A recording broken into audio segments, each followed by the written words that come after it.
Imagine being one of the youngest royals with a future already shaped by centuries of tradition, but also by brand new rules that no royal girl before you has ever experienced. Welcome to the world of Princess Charlotte, daughter of Prince William and Catherine, and third in line to the British throne. She may be just a child to most onlookers, but behind her charming public appearances lies a set of privileges, opportunities, and curiosities that set her apart from every other royal in history. Today, we're going to explore 15 unique privileges only Princess Charlotte has. Let's dive right in. Number 1.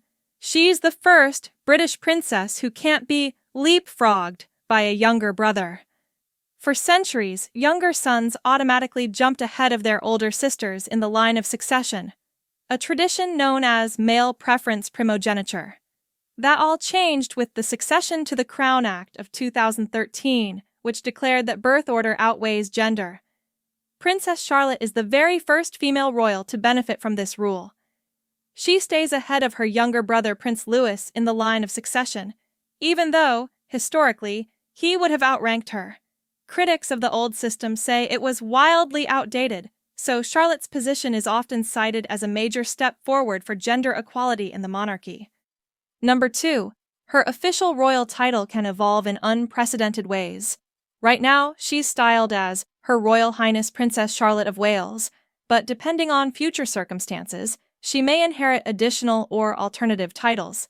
If Prince William becomes king, Charlotte could receive a peerage or even eventually become Princess Royal, though that specific title currently belongs to Princess Anne. Since Charlotte is blazing a new path under modern succession rules, there's more flexibility in how the crown might wish to honor her. Some feel the monarchy should simplify titles to reflect the times, while others want these ancient traditions to survive unchanged. Either way, Charlotte finds herself at the center of that debate. Number 3. She's growing up with an extraordinary level of media-savvy protection. While older royals like Prince William and Prince Harry navigated paparazzi and tabloid scandals in their younger years, the palace has refined its approach for Charlotte's generation. There are stricter protocols in place to shield the young princess from relentless media intrusion. Official events are carefully choreographed, and candid paparazzi photos are more closely controlled. This modern approach is partly a reaction to how the press treated Princess Diana, and, later, how coverage impacted William and Harry. On one hand, it helps Charlotte enjoy a more normal childhood. On the other, it sparks debates about press freedom and whether royals receive special treatment that ordinary families can't access. Number 4. Direct access to the royal brand's social media reach. Princess Charlotte is a digital age royal. Though she's not posting selfies anytime soon, she appears in official Kensington Palace updates that can reach millions within minutes. No past royal child has grown up with such an immediate platform. Any official photo or birthday portrait can go viral globally. This can be a double-edged sword. She benefits from a positive public image and can highlight charitable causes down the road. But that same environment means she'll be scrutinized from every angle. Some watchers see this global attention as a power to do good, while critics say it's too much pressure to put on a child who never asked for the spotlight. Number 5. She stands to inherit a modern approach to royal education. In earlier generations, royal children might have had private tutors or even been isolated in palace classrooms. Charlotte, however, attends mainstream schools, albeit elite ones, alongside peers who aren't royal. Prince William and Catherine have reportedly chosen an upbringing that blends tradition with normalcy, meaning Charlotte gets both a top-tier education and a chance to mix with children of different backgrounds. She's part of a wave of younger royals, including Prince George and Prince Louis, who might help make the monarchy seem more accessible and relatable. Some critics argue that such elite institutions are anything but normal, but supporters say it's still a big step away from palace-bound tutors and gilded isolation. Number 6. An entirely new relationship with the press, shaped by William's experiences. William has been open about his distrust of tabloids. He saw firsthand how they hounded his mother, Diana. Consequently, he's fiercely protective of his children, Charlotte included. She is expected to participate in official photo calls, like the family's walkabouts or holiday-themed pictures, yet the number and scope of these events are strictly regulated. This means Charlotte enjoys a childhood that's more private than what older royals experienced, at least historically. Royal correspondents sometimes complain they have less direct access, while supporters of the monarchy praise the careful steps taken to ensure Charlotte grows up in a safer, less exploitative environment. Number 7. A unique place in the royal family as the first modern princess.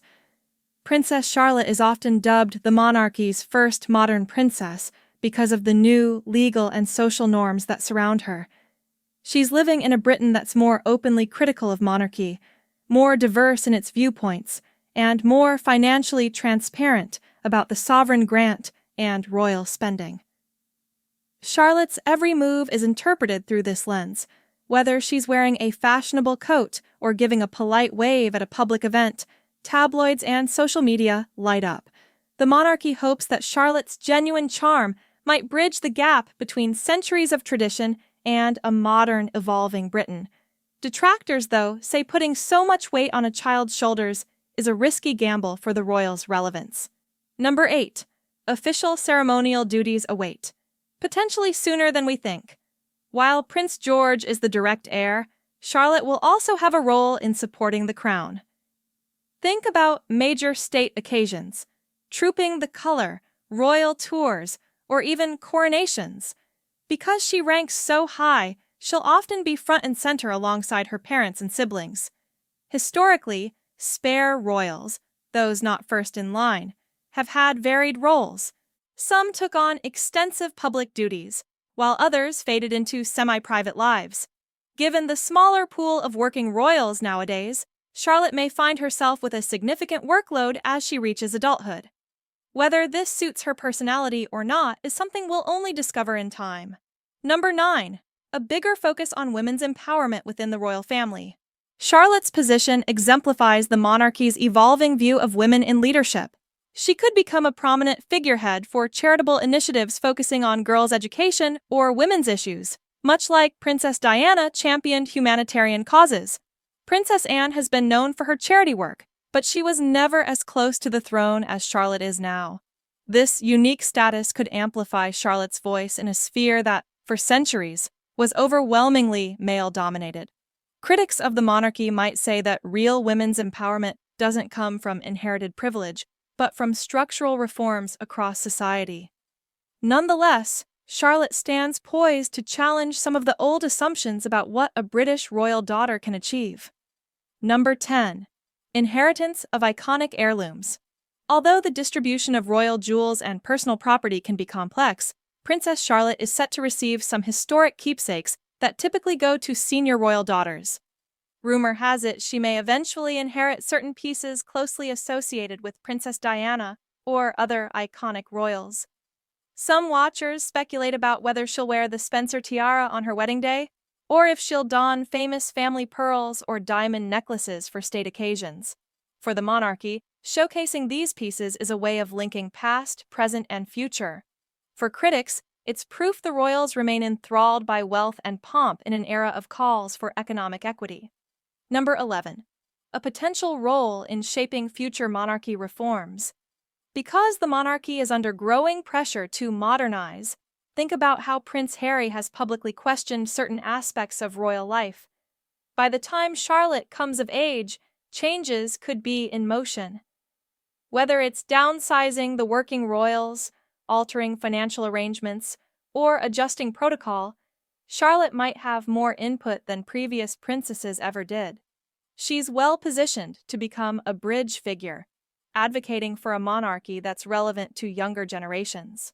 On the flip side, the monarchy's critics might argue that real reform can't come from within a hereditary system. Still, Charlotte's future viewpoint will be crucial, given her high rank and direct line to the throne. Number 12. An early introduction to philanthropic causes. We've already seen glimpses of how William and Catherine are involving their children in low-key community projects, like baking cupcakes for local charities or making appearances at child-friendly events. Charlotte benefits from the family's network of charitable organizations, which can give her a practical education in activism and social responsibility from a young age. Previous generations of royals often started their philanthropic efforts in their late teens or early 20s. Charlotte's could begin even sooner in a more structured way. This is a smart move for the monarchy's public image, but it also fosters empathy in a child who otherwise lives a life of tremendous privilege. Number 13. The freedom to carve out a non-royal career, if she wants.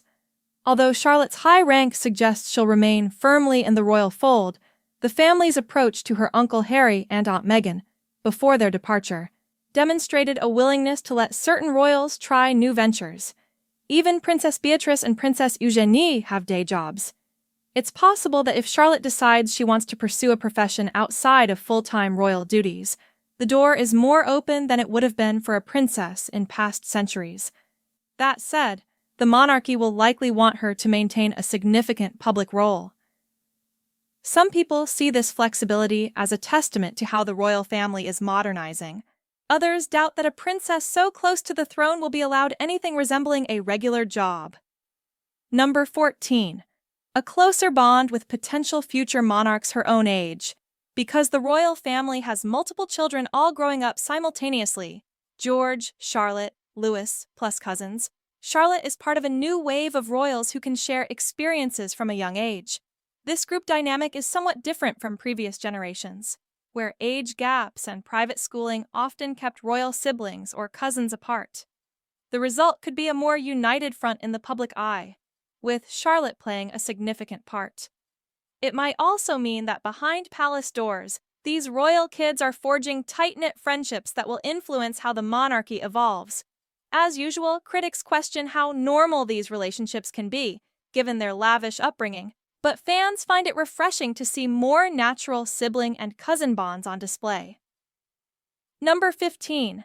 The enduring mystique of being the only daughter in her immediate family. Finally, there's something intangible about being the only girl among siblings who are direct heirs to the throne. Princess Charlotte's position is inherently special. She's beloved by the media and the public for her playful energy, but she also carries the weight of representing a modern princess in a time when the monarchy's future is under more scrutiny than ever. She might assume a role akin to the people's princess idea in the decades to come, forging a unique rapport with the public. This could give her a platform as powerful as her father's or brother's, maybe even more so, depending on public sentiment. It also invites more scrutiny, which can be tough for a young royal trying to navigate childhood in the public eye. So, those are the 15 unique privileges, some tangible, some symbolic, that define Princess Charlotte's life as she grows up in the 21st century monarchy. She's at the center of a fascinating historical shift, being a princess who can't be displaced by a younger brother, benefiting from advanced media strategies, and potentially taking the monarchy in new directions. Whether you see these privileges as enchanting or somewhat questionable in a modern democracy, there's no denying that Princess Charlotte's journey will be a pivotal chapter in the story of the British royal family.